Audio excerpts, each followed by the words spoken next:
Okay, it looks like we're recording. Thank you, Julian. Somebody needs to put their phone, something on mute. Are you able to mute people, Julian? Yes, however, I can't tell where, if there's, background noise, I don't exactly know which Okay. call it's coming from. Okay, what it was doing was in the list, it was showing that it was lighting up the background noise was literally acting as if they were speaking. Okay, I don't see that now. All right. So good morning. I'd like to call the meeting to order for the MARB Accountability Review Board. It is November the 5th, and I am Kimberly Kennison. I'm the designee for Secretary McCaw. With me today is Christine Shaw. She's the designee for Treasurer Wooden, and we do have a quorum.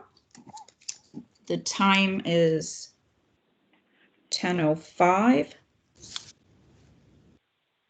And I don't have any opening remarks.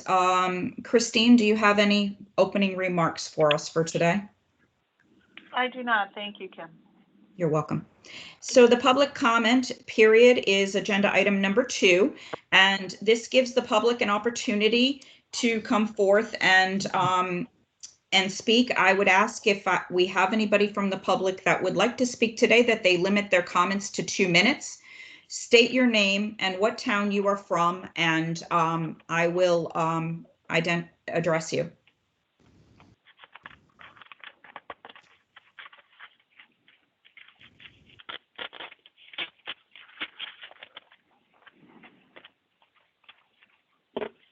Okay, it looks as if nobody has come forward.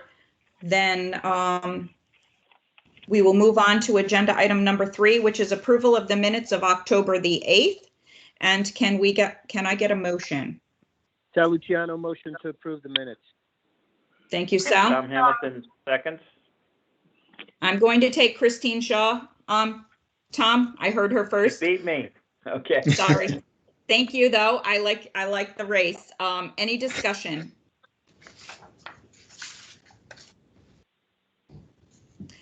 Julian, can we have a roll call for the vote, please? And please respond whether you are a yay, a nay, or abstain.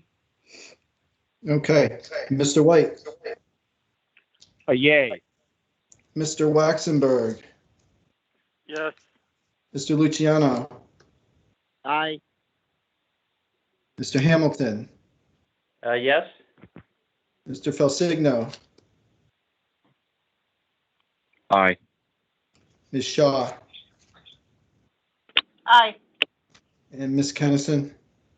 Aye.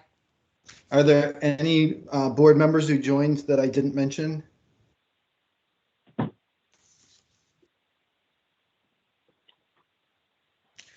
All right. Okay. Minutes have been approved. So agenda item number 4 is the City of Hartford, and we have enclosed in your packet, Julian has provided us a nice summary, and we have the materials for the monthly report. But let's get started with the summary. Do you want to highlight any of those items, Julian, please? Sure. The subcommittee last met on October 22nd, and we did our routine items, which consists of the updates on the corrective action plan. We got a good report from the Board of Ed, in addition to the city's routine presentation. Update on the audit process. There was some impact from the ransomware on the timeline, but at that point, the city was indicating that they would still be able to meet the December 31st deadline for submittal of the audit. We got updated budget projections for the final results for FY20 from the Board of Ed specifically, and then the projected impact on this overall general fund balance. So the Board of Ed is projecting to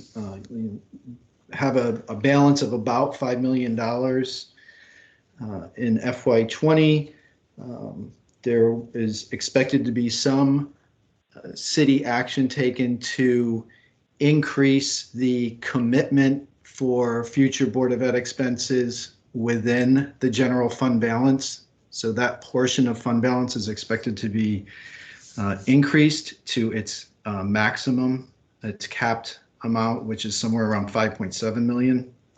And the city's overall fund balance is projected to increase to a little over $31 million.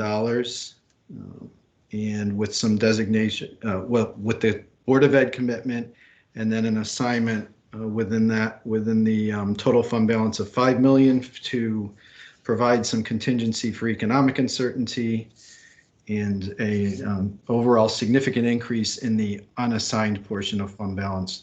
And we also followed up on a number of information requests from prior meetings, covering a pretty diverse range of topics. We received information on the Gulf Enterprise Fund, some sensitivity analyses that the city provided on the potential impact of variances in their grand list projections and how that would affect the projections in their 5-year plan. Similar analysis on what the impact on their 5-year projections under different collective bargaining scenarios, some workers' comp information, and then we also had some additional detail on the city's comprehensive plan for information technology security. All of those items, it was a large volume of information. All of those items can be accessed on the MARB website, as always, under that meeting, the meeting materials for that meeting. There's a lot there if anybody's interested in one or more of those specific items. But that was our October meeting. Thank you. I do want to let the MARB be aware that the sensitivity analysis that was done, that's one of the great highlights that I would say I think was really great work. I think it's also a really good model that we could use going forward for other towns. So I appreciate the good works that was done in those areas, because it's very helpful should things shift, and to be prepared for shifts. So thank you, Hartford, for doing that.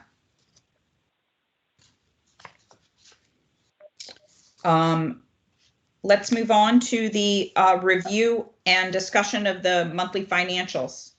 Can I ask a question? This is Tom Hamilton, and I'm not sure Yes. if this is for Julian or maybe for one of the Hartford representatives. I'm just wondering if anyone has a status update on the Board of Ed side. I don't know whether the Hartford schools came back to full in-person or a hybrid model or fully remote, but I'm wondering, do we have a sense on any reopening expenses, and are those covered by the various grants that are available, or is some of the money that's being set aside from last year, is that what it's going to be used for? I just want to get kind of a sense as to whether or not we're on top of that in terms of additional reopening expenses that the school system may have incurred or be incurring.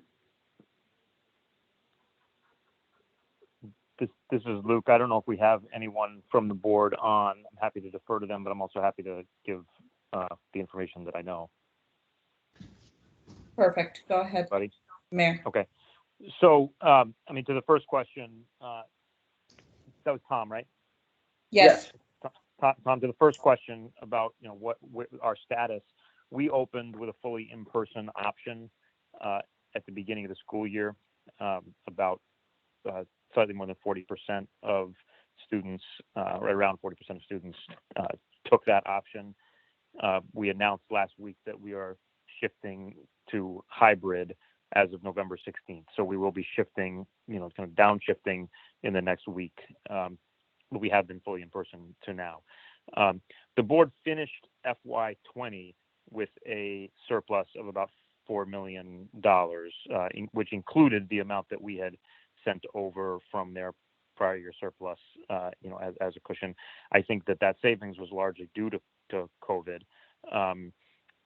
This year, there are obviously many additional costs. I'm not in the best position to speak to them in detail. There are various grant sources that cover some of them, but we are creating this.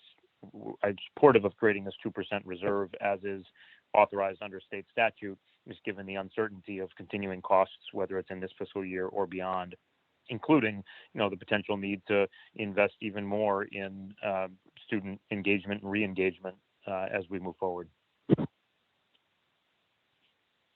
Okay, great. So you haven't received any specific requests from the Board of Ed at this point for additional city funding. Is that correct? No, well, we have received a request to establish this 2% reserve and to fund it, and it'll be funded partly by the rolling forward of the amount that we had set aside for them last year from FY19 Board of Ed surplus funds, which were not needed in FY20, and funded partly by their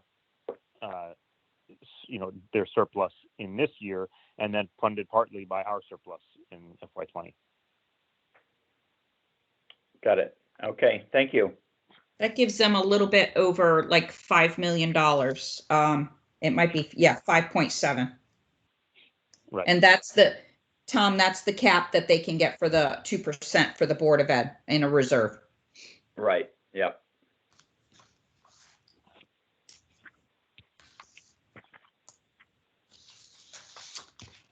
Okay. So let's move on to the monthlies financials.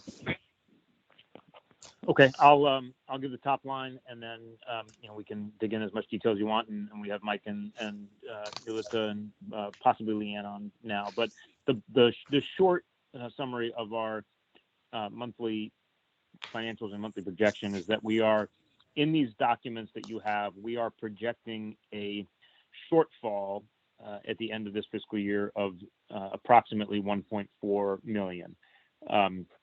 That's driven by a couple of things. It's driven in part by the fact that we are conservatively accounting for our attrition here. In other words, we budget for a certain amount of attrition, but in our forecasts, we don't assume that we hit that yet, and that's probably about $1 million. So that's a significant, conservatism in our projection here. In addition, we did have a tax deed sale that is not yet reflected in these projections and was not a budgeted revenue line. And the end of the day, net of costs, we believe we'll receive about $1 million in net revenue to the city unbudgeted from that sale. There are other costs, where we have negative variances. For example, our overtime, particularly in police, is significantally over budget. That is driven by the severe spike in gun violence that we saw over the late summer and fall, and our surge in response to that. I am hopeful that does not continue throughout the year, but it has been we are significantly over budget there at this time.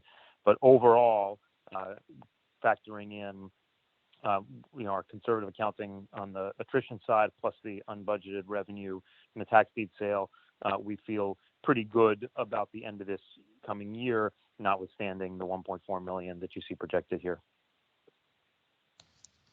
Very good. I noticed that the taxes are collection is a positive, so you're doing well in that area. That's correct. North of $2 million. That's good.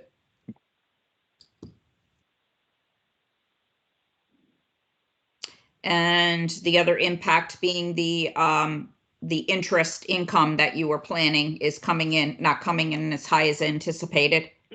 That's right. I forgot to mention that. That's okay. A significant number here. That's nearly $1 million negative variance. Right. Primarily driven by the interest rate environment. Sure. This is Tom Hamilton. It looks like you've got a big shortfall in other financing sources. Did you explain that? And I just was looking at something else. No, this one's always confusing, Tom. The other financing sources in the revenue category and then the library in the expenditure category are always offsetting amounts because of the corporate grant that we get. Oh, right. Yeah, you're right. Okay, gotcha. Yeah.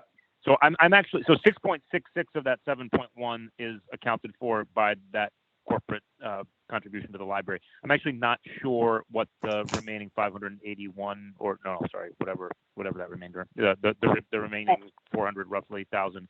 Mike or Yulita, can you speak to that? Yes, from the if you take the 6.6 out of that, it remains at 515,000 that we are have as the shortfall, and I am just going down to my other item right there. The other note is from all of the general categories that we have, from the stadium funds, from the parking funds. We're right now, based on the initial numbers, very low data points, we will be under budget on there.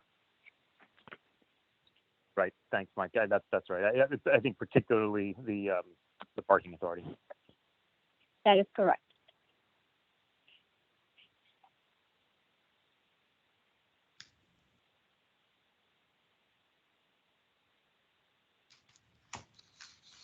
Okay. Any other concerning Hartford's financials?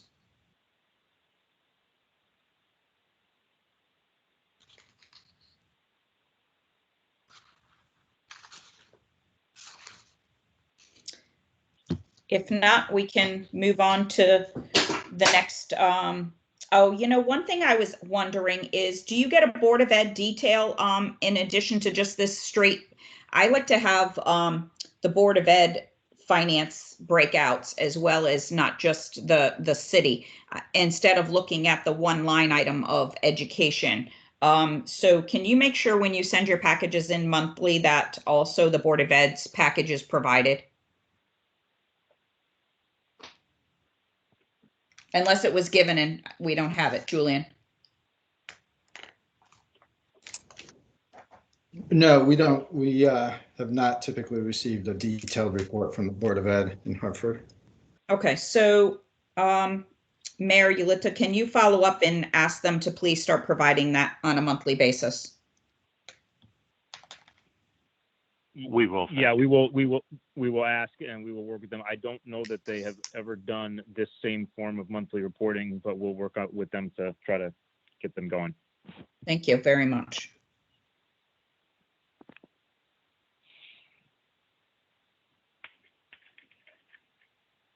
Sorry, I'm just making a note.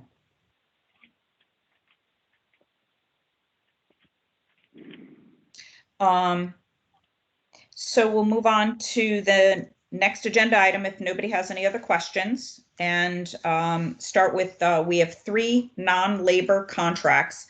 All of these contracts do not require any action of the MARB, and the first one is the reval of the Taylor Technologies.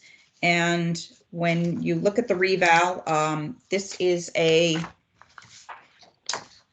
an extension. Do I have that right? Hold on one second. I want to make sure I don't get the 3 contracts mixed up. I have that in front of me. Okay. We have a reval, and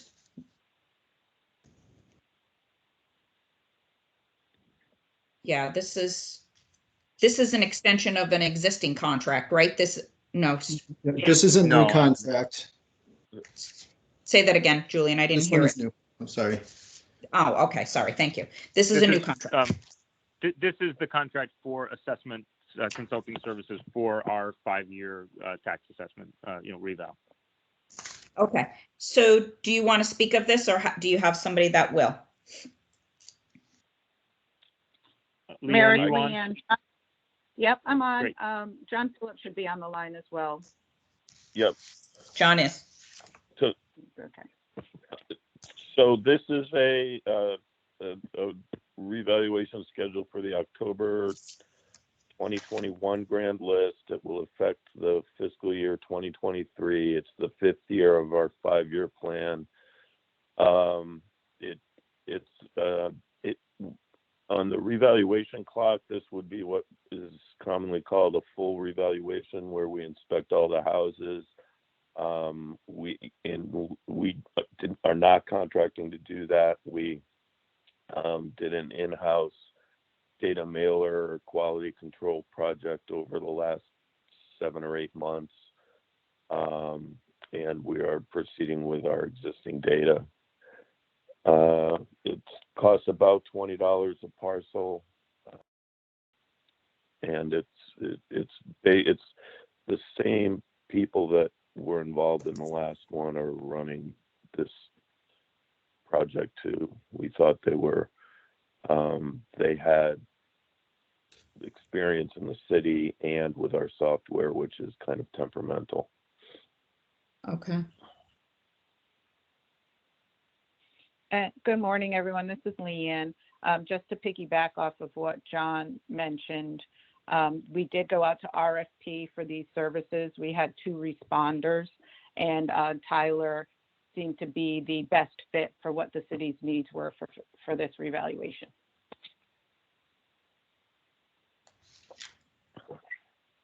So when you said it was a full reval, is it a full reval or is it a partial? It's the work we are contracting for does not include physical inspections of the properties. Okay.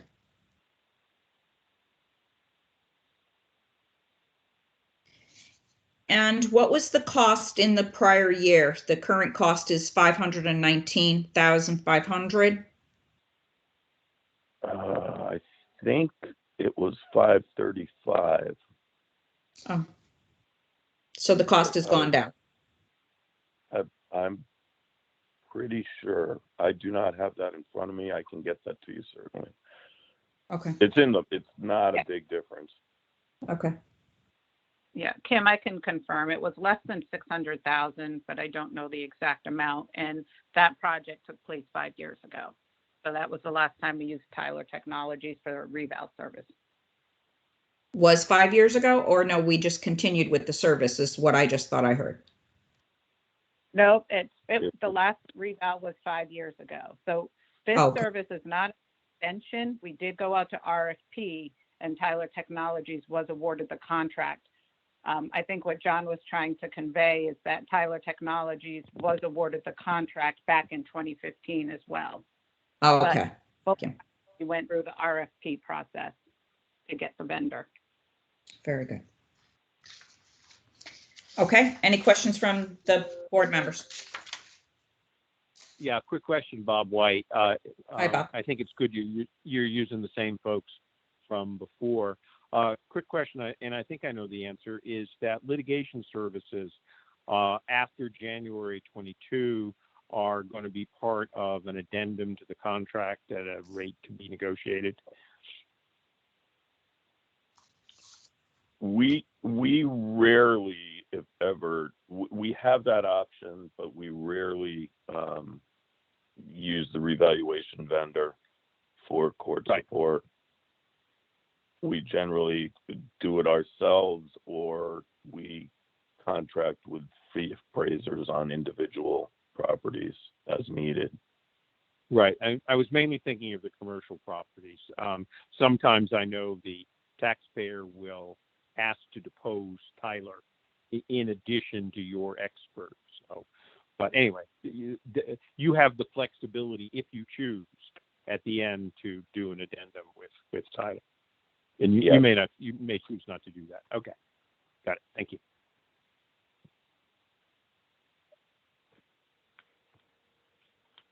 This is Tom Hamilton. I have a question. I'm generally very supportive of the notion of doing, revaluations on a regular basis as required by state law and so forth. I'm wondering whether there's any concern or consideration over COVID-19 and you know, how that's going to impact values. And it's, you know, obviously a pretty unusual situation to be looking at values on both the commercial side and the residential side. So I just want to kind of hear what your thinking is on that issue. So, Tom, great question. Lots of concern and also lots of consideration. And, you know, we ultimately decided to proceed on schedule for a couple of reasons. On the residential side, the trends have been pretty positive. On the commercial side, we have very significant concerns, but we have concerns that, you know, delaying a year or even 2 years may not help. It actually may end up being a more challenging time. You have a number of commercial leases that are, you know, in effect now, and I think there may be a lagged effect from the coronavirus where we see, you know, vacancies rise over time as companies rethink their footprint or just scale back to cut costs. So we're not confident that waiting improves things. Gotcha. Okay. Thank you for that.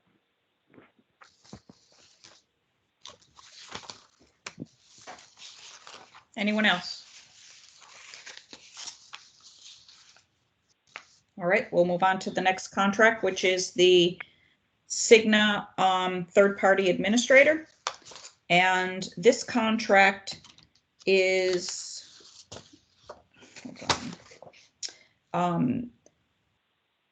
this contract is his extension for the third-party administrator health insurance for the city and the library for active employees and retirees.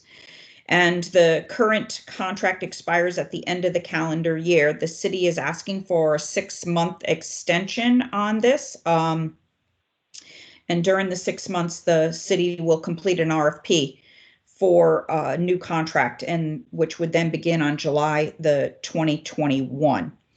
And the schedule that was provided in the materials, a contract award would be made in February, followed by implementation of a new contract with a third-party administrator in time for the contract to be effective as July 1st, 2021.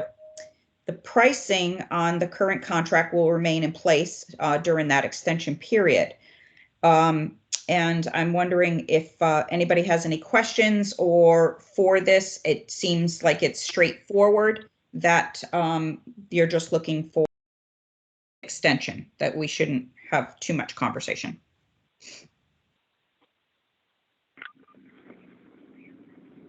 Any questions from the MARB?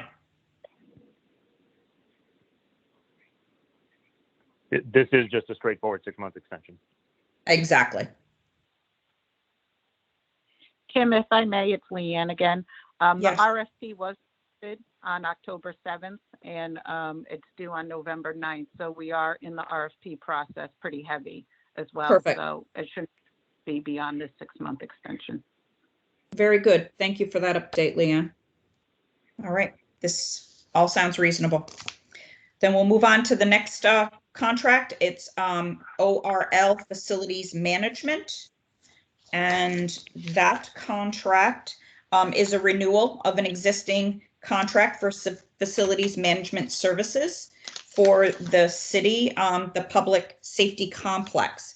And there was a template that was provided as well as a write-up from the city. And this is year 2 of the of a 3-year contract. The price point is exactly the same as it was last year at $159,000. Again, I don't see that we have to go in detail on this contract. It just seems like it's business, regular business to bring this forward to the MARB, unless the MARB has any questions.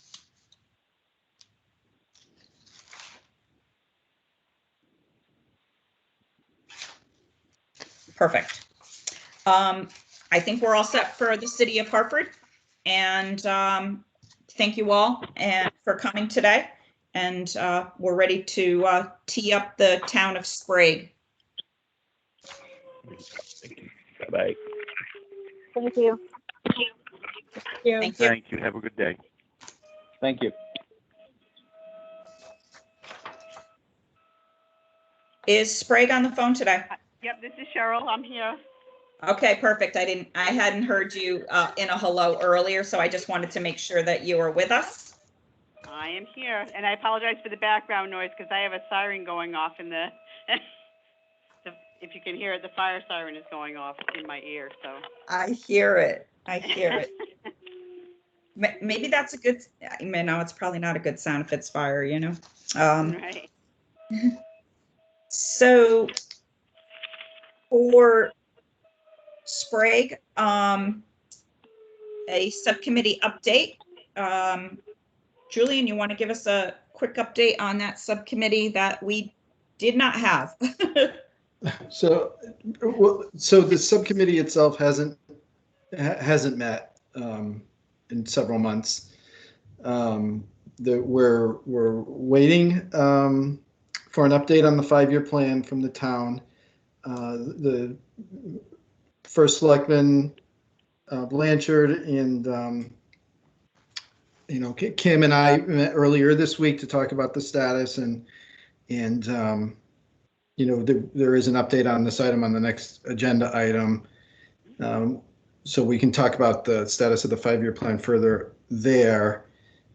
We also, just looking forward for the subcommittee, we were notified that there's a tentative agreement between the Board of Ed and the Teachers Union, or rather, I should say, the union has ratified that, and it's pending approval by the Board of Ed sometime next week. So we expect to set up a subcommittee meeting either the week of November 19th, possibly sandwiched in between, or possibly on the same day as one of the other subcommittee meetings, or very early the following week, possibly Monday. So that meeting would be for the dual purpose of the subcommittee reviewing the teacher's contracts before forwarding it to the full MARB in December, and also for consideration of the updated 5-year plan, which we'll talk about momentarily. So that's all the subcommittee activity we have. Thank you, Julian. So I'm going to move on to the agenda item 5B, which is the update of the 5-year status. And the first selectman did provide us with a status update of the plan. I know they're having a joint meeting tonight, but I'll have her update us on that. In our meeting with the town, the 5-year plan still needed some adjustments as there were some gaps in the out years in balancing their budget. And so we asked them to go back and put in some contingency measures so that how are they going to think, and I'm talking the out years being 3 years out, 4 years out, how would they close the gap? And that they would have to, and we gave them some ideas on how to do that. And that, Sprague it's obvious that they're still dealing with a structural deficit.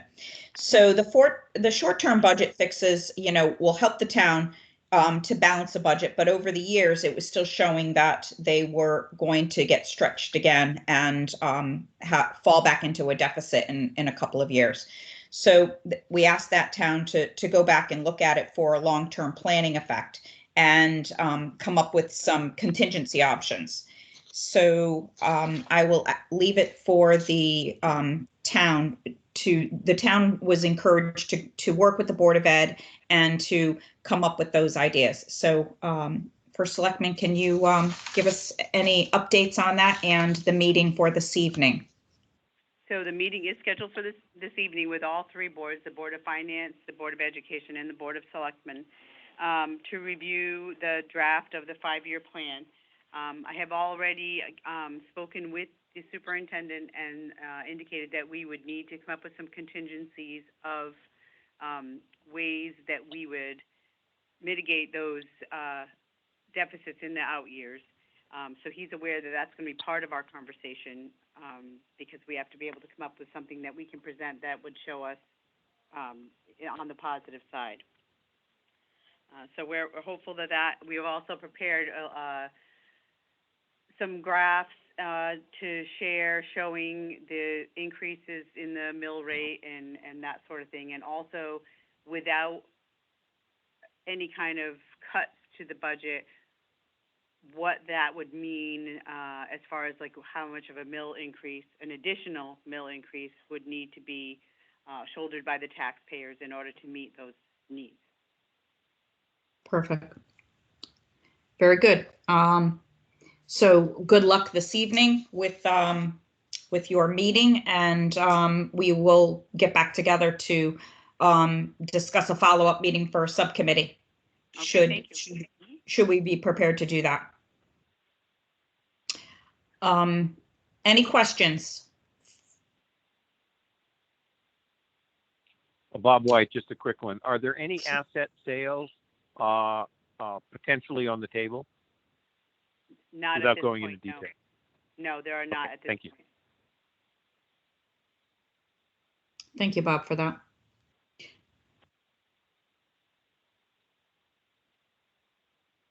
All right, we'll move on to the monthly financial update for the month of September, please. Okay, so we are pretty close as far as both revenue and expenditures to where we were year over year. The taxes are just about on the same. They're just slightly below, I think, right now from last year, but not a large amount or anything that we're concerned about.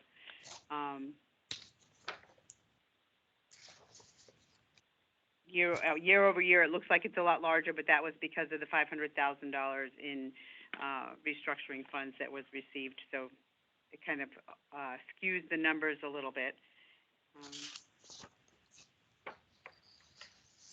Does anyone have questions regarding any of the parts of the financial report?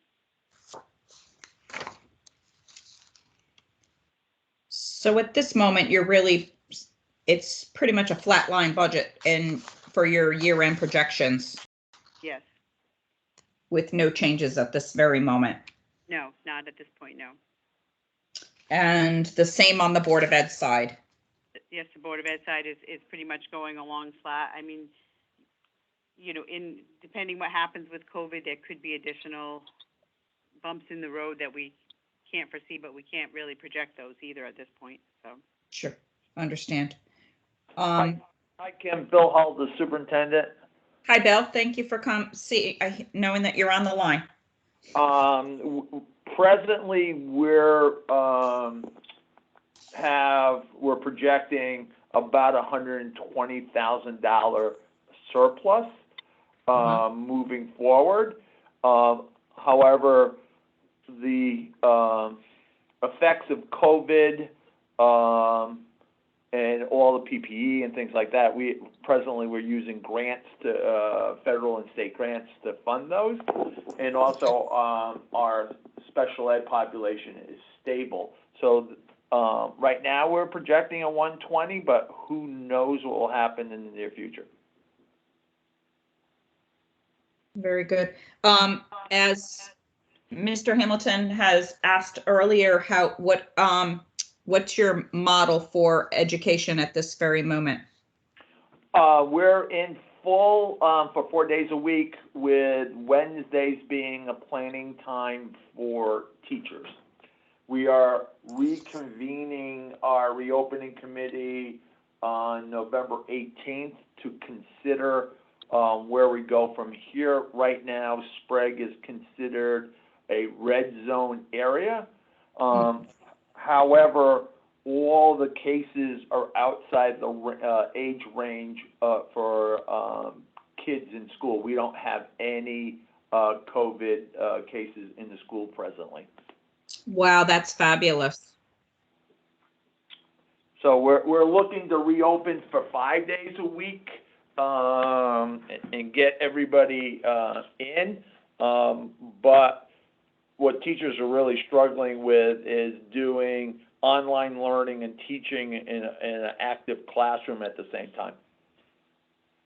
Okay.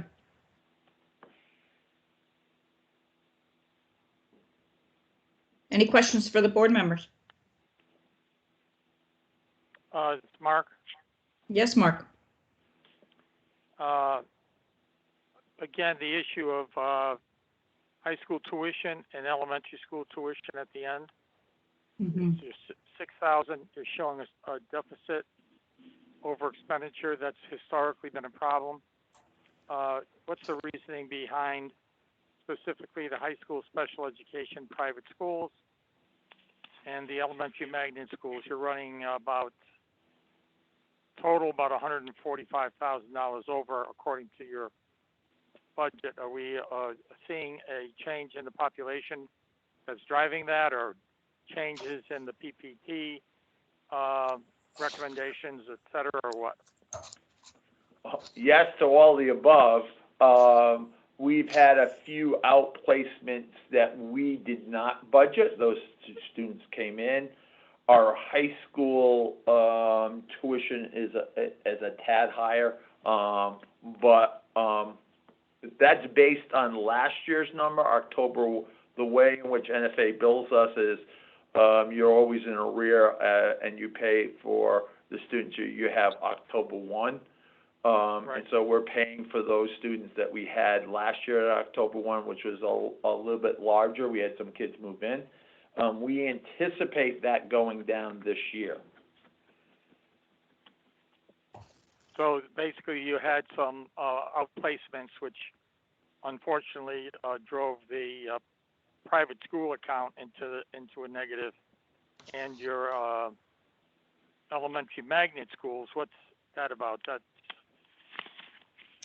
Well, we had some students attend magnet schools, and if they attend, then we have to pay the tuition for them. So you okay? So you had more students than anticipated. Yes, we had more students. Yes. Got it. Is there refresh my memory? Is there a state reimbursement rate for the magnet schools, or is that not applicable to you? I know it's applicable to various urbans as far as magnet schools, students attending magnet schools outside of district, and there's a reimbursement. Do you get any state reimbursement on your end? Only for transportation, and then magnet school tuition is less than a normal tuition because state is picking up some of that. But the reimbursement really happens in the Hartford area under the chef agreement. Yeah, that's what I figured. Okay, thank you very much. No problem.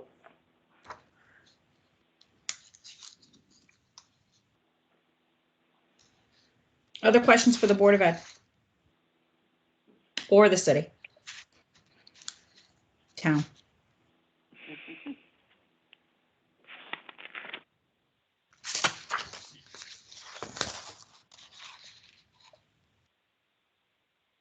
All right, I guess not. We will then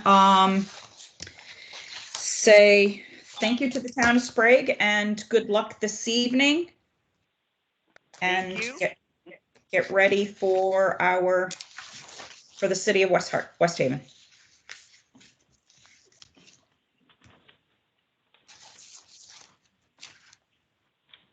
Have a good day. Thank you. You too.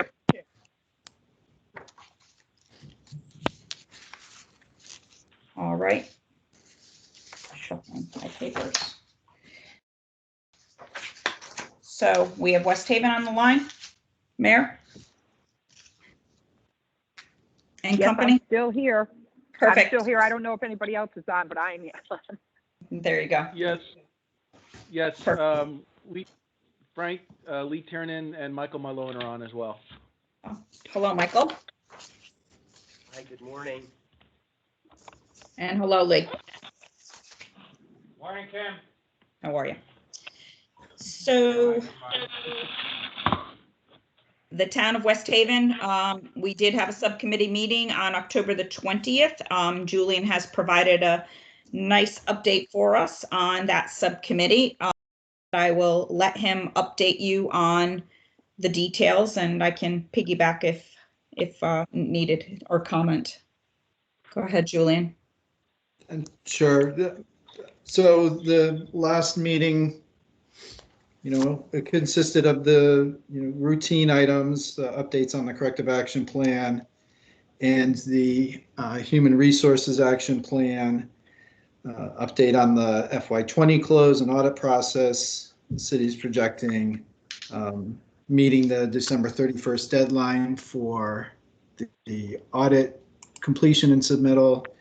And then we also took a very preliminary look at some projections for the Board of Ed potentially making the shift to the state partnership health plan. So this continues the process that the city started, probably a year plus ago. They transitioned their active employees over to the state partnership plan January of 2020. The Board of Education, the Allentown Fire Department, and all retirees have not made that shift. So there's an ongoing process to take a fresh look at those groups to determine whether some or all of them makes business sense to make the shift over in July of 2021. So we received some data from a report that Siegel prepared for the Board of Ed. And then what will happen next is the Board of Ed in concert with the city and also Mike Malone providing support will take those projections and begin to develop a recommendation on whether or not to make the move for any or for a portion or all of the Board of Ed employees. That recommendation would be presented right now as subsequent subcommittee meeting. We're looking at possibly the November meeting, but we have what looks like it may be a full agenda for that meeting. So possibly the December subcommittee meeting, and then that would be followed by, if the recommendation is made to make the transfer or the transition over to the partnership plan, that there would be a detailed plan for the transition completed by February, the end of February. It would give the Board of Ed time to make the preparations for that transition. So those are the next steps for that. We do have the fire districts lined up for the next subcommittee meeting in a couple weeks. We are anticipating getting presentations on their updated actuarial valuations for pension and for OPEB, and also an update on the status of the tri-district MOU that was drafted, and the last we heard was going to be acted upon by the district commissions in October. So we're anticipating covering those items in a couple of weeks, and then following that, the following meeting with the partnership issue. Thank you, Julian. Yep, thank you. Julian, just so you're aware and for the record, if I recall, I'm not sure that OPEB was going to come forward at that time. I think only pension was based on what the arrangements that they had made with their actuary. I think that we were going to get the OPEB later on. I didn't think we were going to get both reports at the same time, but Julian and I also had two follow-up meetings, two separate meetings, one with the town as well as with the Board of Ed. And Mike Malone, thank you for, it's great to have you back and coordinating these things and making sure that we get back on track with some of those open items that we have concerning the HR study, the ADP, and him being a point person to keep things pulled together and get them back on track is really good. So I had some concerns about the ADP project, so I'm just going to make folks aware of that right now. And so we had a good, healthy discussion about that, and I think that before we get into the monthly reports, I'm going to ask the mayor, because she spoke to me prior to this meeting, to give an update in that area so that she knows that I think her and Frank were both having some concerns about this project. And I know the Board of Ed was as well. So Mayor, would you like to just give an update? I think part of it falls around the fact that we had a log jam concerning filling a position. Correct. Can you hear me okay? I can, Mayor. Okay. Yes, and as we spoke a little bit earlier before the meeting, one of the main problems was we did not have, the benefits coordinator, and we didn't really have anybody in the position. And Lee is also on this call. So him and I talked, and he did get in touch with a consultant that actually joined the ADP meeting yesterday, and was very, you could tell by the questions she asked, very much in tune with ADP, has a lot of experience with ADP and HR. And so she's coming on board now as a temporary. We don't know where, the position's going to go, but we did need somebody ASAP. We needed them, like I said to Kim yesterday, and we actually got somebody yesterday, so that we can continue on, because we don't want to, stall the ADP process. We want to keep moving forward. And so those were my concerns, and I talked with Frank and Lee, and this was the avenue we took right now, because it was better to have some experienced temporary person in there for a short-term assignment. And I don't know where to lead. So far, as I said, I was very impressed, and I think Lee Tiernan was as well, and Frank, because they were all on the ADP meeting. We are having another ADP meeting. We have them every week at my request, because originally it was every 2 weeks. That's the one that I'm on. Plus, additionally, they have other meetings that they are conducting with Frank and some of our other personnel. So I don't know if Frank or Lee want to add anything to it, but at least I feel a lot more comfortable today than I did a week ago this time. Thank you, Mary. Tim. Yes. Lee Karen. Hi, everybody. So I'll give a shout out to Prize during this COVID time. We reached out to Merit Staffing. They provided us with resumes of 6 candidates. We think we plucked the best one with the best fit. She's here now. I could bring her in and introduce you if you want, but she's got a lot of work to do, so I won't. She will be on the ADP call today, and will continue with us until we either fill the position with another qualified person in the union, another qualified person from outside the union, or we are going to let her apply as an outside person if she so desires. But we are happy. She actually stumped the ADP people with questions yesterday.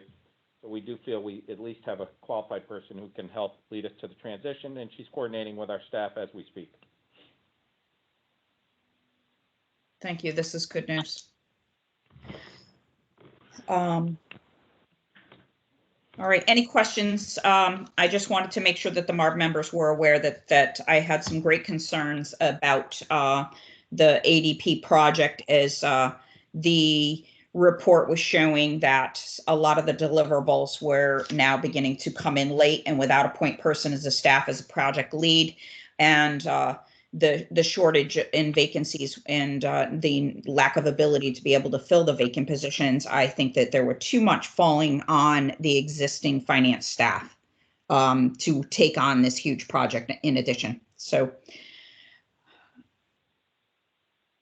if we don't have any questions, we can move on to the monthly financials. Great, thank you. Good morning, everyone. So you should have in front of you the financial report. You'll see that tax collections that had started out very slow in the year, they have come back, and they are at currently 51.5% of the annual tax budget. That number is consistent with the last 5 years. The average is 51.52. So I'm very pleased to see that.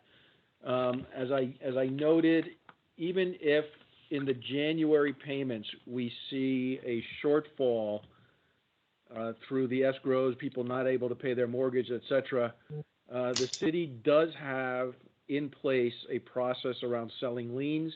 Although obviously we would not want to do that. It is helpful to the city that pretty much, I won't say guarantees the income from that, but it does provide a safety net and it does provide a level of security. So if there is any shortfall to the tax collections, that would be reflected in this year's lien sales. From the expenditure side, I'm not seeing anything yet that would cause concern. The city is currently showing approximately 26% of its expenditures for the year. That compares to 28% last year. Some of that is timing, and I'm digging into the details around that. But that would suggest to me that based on the history, the year-end projections are still sound. Nothing has come out to bite us yet. I'm not seeing anything on the Board of Ed side. You have the detailed report there. They are consistent with prior spending, although, you know, as I note, it's difficult to compare the Board of Education year over year because of the audit adjustments that happened last year. So the fiscal 19, the audit adjustment was put in. From the accounting treatment, those are reversed in the fiscal 20 actuals, so that the actual payments bounce up against that. So until we normalize those payments, it's going to be a difficult comparison, but we're working through that. And the Board of Ed at this point has not indicated that they are coming off their year-end number. So from a financial perspective, both the city and the Board of Ed are healthy. The sewer fund, you'll see, is in the similar situation. The tax collections are in line with prior year. Expenditures have not come off the rails yet. We did end the year with an unaudited surplus in the sewer fund. Hopefully we will have that again. On the Allentown fire, you'll see that, again, the same story as the other two funds, in line with prior year, although if you just look at the total number, the revenue numbers are up because of the additional monies obtained by Representative DeMassa. So overall, year over year, the absolute numbers are up, but still in line. Spending as well. The spending is up regarding the additional monies. As you may recall from the budget, we had projected $900,000 coming in. $650,000 of that was to be dedicated as an additional contribution to the pension fund. That has been sent, and those expenses are reflected there. $250,000 is held in a capital fund for Allentown to deal with any additional projects they may have. At the last council meeting, the actual number came in at $956,000. The budget was $900,000. So the council allocated those additional funds. They are currently holding it in reserve in Allentown, in the contingency area. If there are no needed expenses to be covered, no unanticipated expenses, the anticipation is that additional $56,000 will also be sent in as a contribution to the pension plan. So from a financial perspective, as of the end of 3 months, I think the city is doing well. And Lee has one further addition. Yeah, Kim, just quick, because I know Ms. McCall was always interested in this. In addition to what Frank said on the revenue side, we're going to have our first tax sale. It probably looks like it's going to go in February, but as the process goes, usually you start collecting some money prior to the sale because of notice issues. But anyway, it's going to be in February. It's 50 properties that have not historically been picked up by the lien holders when we do the lien sale. So that should be an additional buffer should we hit rough road due to COVID as time goes on. Thank you for that update. Any questions from the board members for City of West Haven? Yeah, this is Steve Felsigno. I just have Yes, a Steve. quick question, and this is just, I'm just asking for their opinion on what they might, or what we keep talking about possible shortfalls due to tax collections with the COVID issue.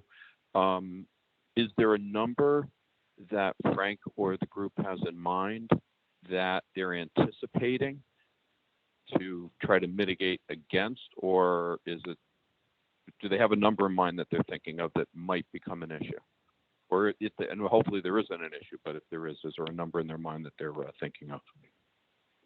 Yeah, Mr. Felsigno, Lee Terran. I think that as we looked at this, and I think that, I looked at how Mayor Bronin also and his people approached this, and I looked at the historical data. I think if there is an issue and I'm going by the 2009 recession, because that's our best available data, we think it would be in the area of 0.5%, or for our view, it would be like $500,000 if there is going to be a shortfall. And that's all I have to go on is the 2009 recession and what we saw falling back. It was only a 1-year dip. We just saw the problem in that 1 year. So, right. Property, that makes sense.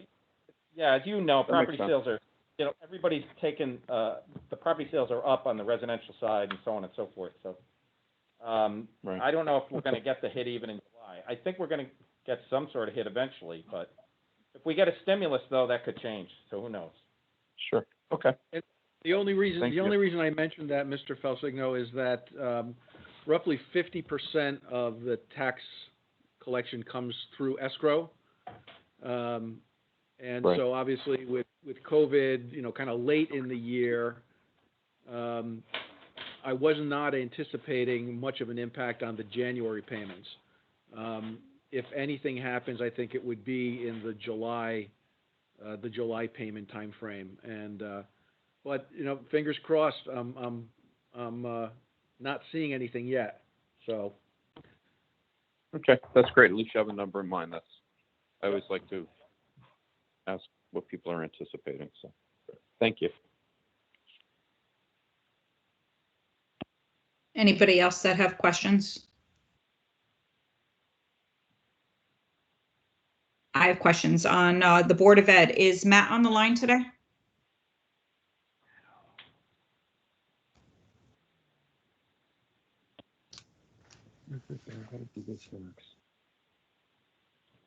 Doesn't sound like it. I could pass along a question for you, Kim.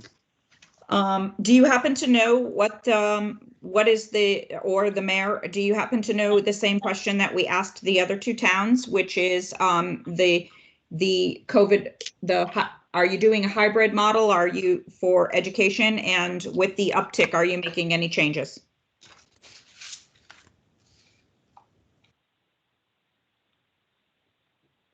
I don't have that information, Mayor, or do you have that? As far as I know, when I attended the meeting a couple of months ago when they first started, and they were going, I believe, most of the day to like 1:30, and then they were going home. They were giving lunches, and they were having in person.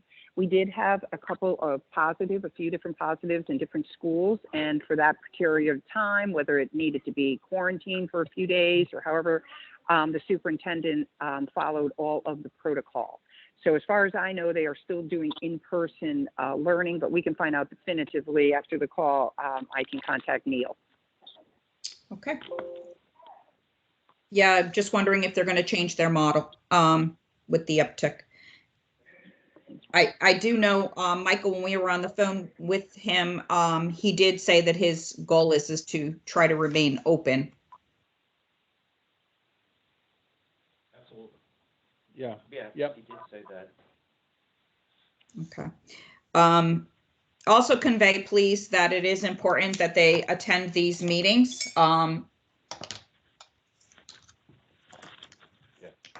Or have a representative that can speak on their behalf.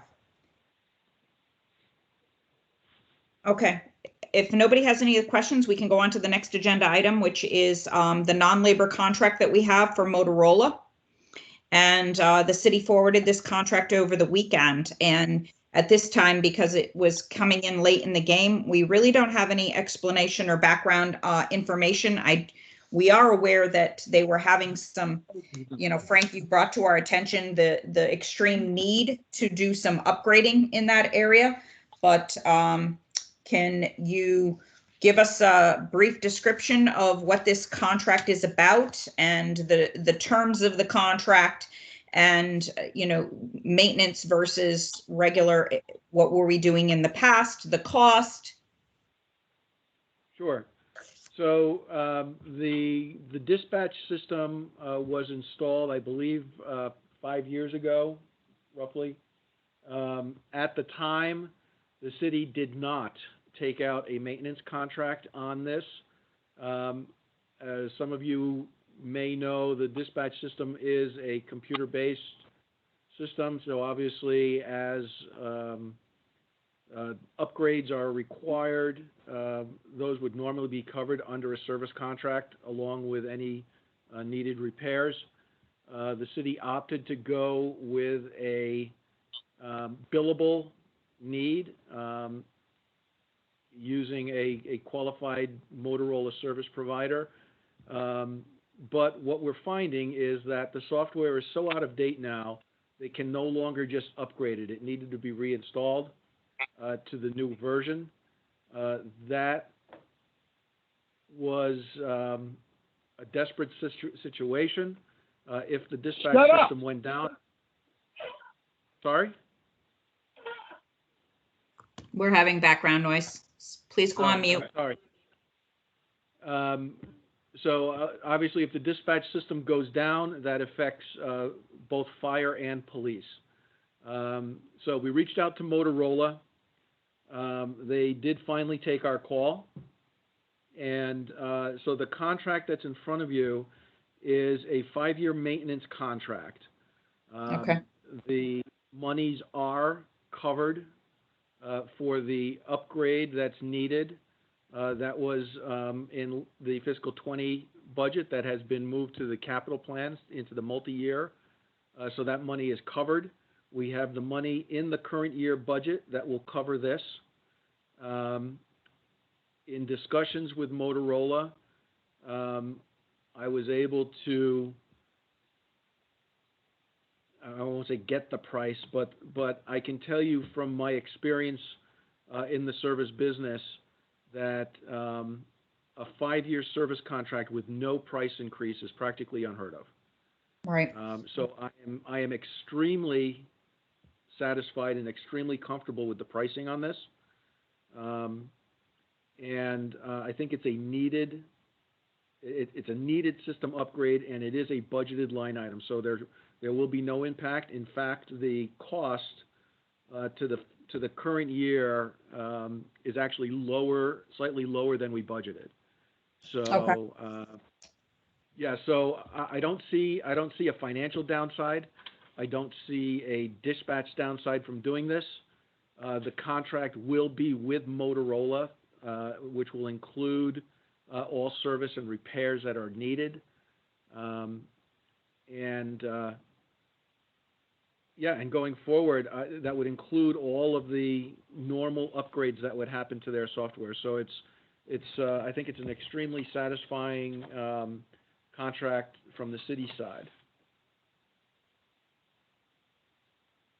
I agree, based on the problems we were having, and it could have been really detrimental to the city. Did this all take? This is due to transpire, right? This particular contract is going in front of City Council very soon, right? Monday night. Monday night. Okay. They have already been made aware of it. They just not have given the final approval to the contract, and so we're just dotting our I's and crossing our T's with that. Okay.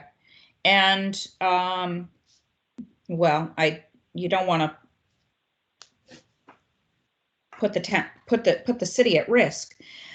As you've pretty much probably have been on the edge for a number of years with this particular service. So, Yes. Frank, thank you for definitely rising this to the highest level, as you know that it was much needed. What is the annual cost right at this moment? Because I saw two different figures in the package.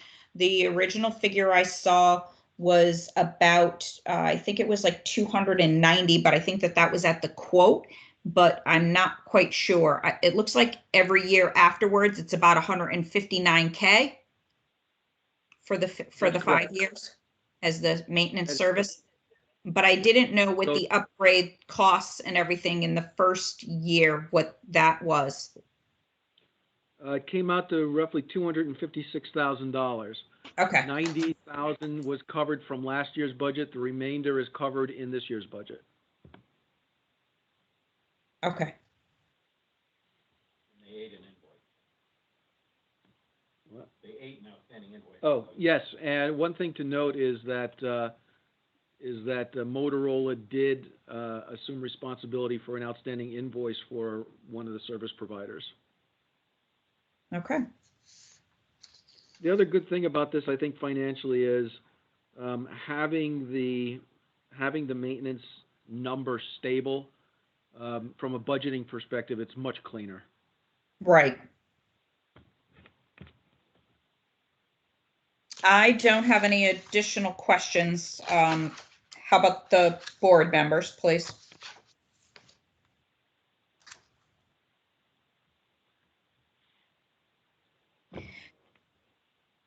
I don't hear any. When is, if this gets approved, when is this upgrade going to occur, Frank? Jen, are you on the phone? I am, sir. When is it going to be completed? Is that was the question? When was it going to be started? They're going to start it as soon as possible. Motorola would like this to begin before the first of the year. Otherwise, she has to change those quarterly prices with you again.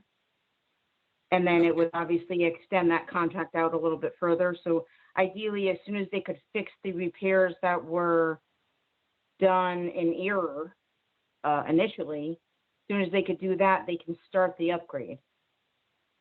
So I don't have an exact date because they have to see how long it's going to take to fix the mistakes. Yep.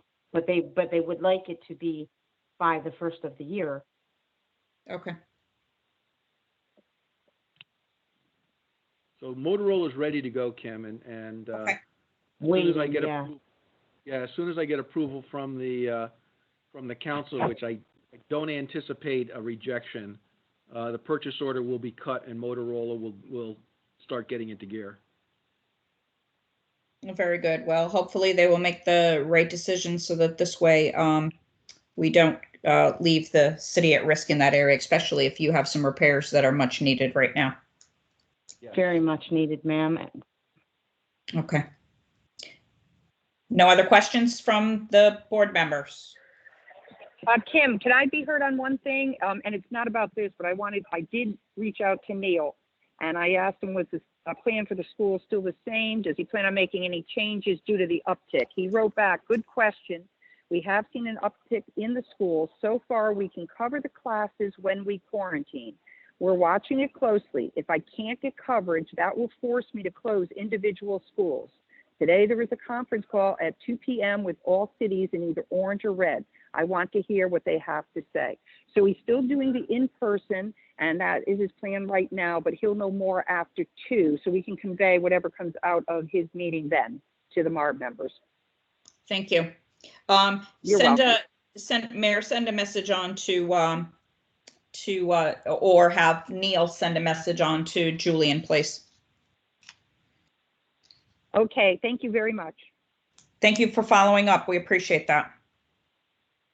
Okay, the next item on the agenda is number 7, and it is other business. And we had enclosed our subcommittee listing of from our MARB members and the way they are distributed. Oh, excuse me. Sorry, City of West Haven. Thank you very much for today. And we'll be talking, I'm sure, really soon.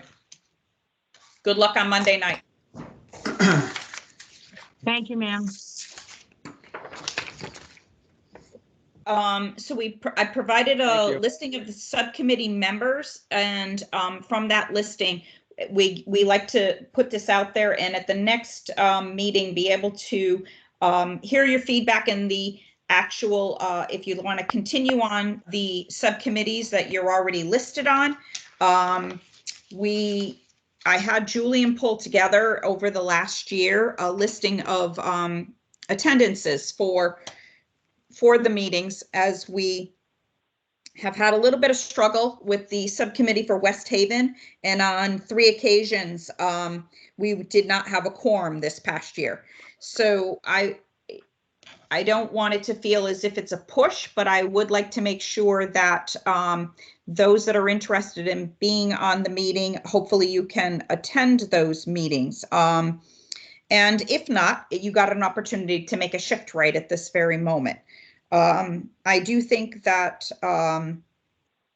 if the board member doesn't select the towns that they want to be on, or they're not present because it's had an impact on some of our meetings, then, or maybe the meeting times don't meet your schedule, then if that is the case, we appreciate that you'll be there, and at least this way we can have an awareness that it could cause an impact.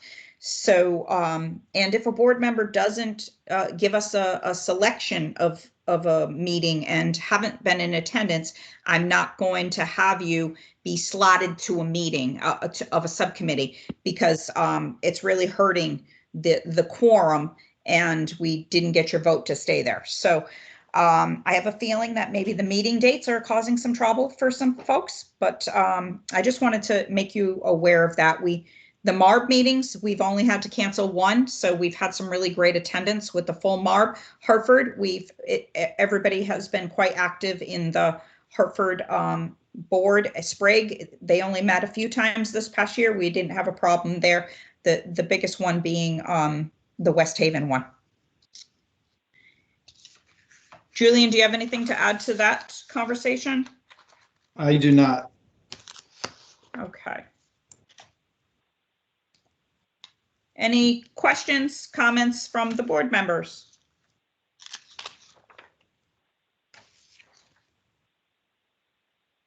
Well, can we get a motion to adjourn? Charlie Piano, motion to adjourn. Thank you, Seth. Who was the second? Matt Brockman. Well, Matt, I didn't know you were here, so. I joined like a few minutes late. Okay, very good, thank you. All in favor? Aye. Aye. All right, I'm sure there's no opposed. Thank you, and have a good weekend. Stay safe, everybody. Thank you, everyone. Hey, you too. Thank you. Yeah, hang in there. Thank you.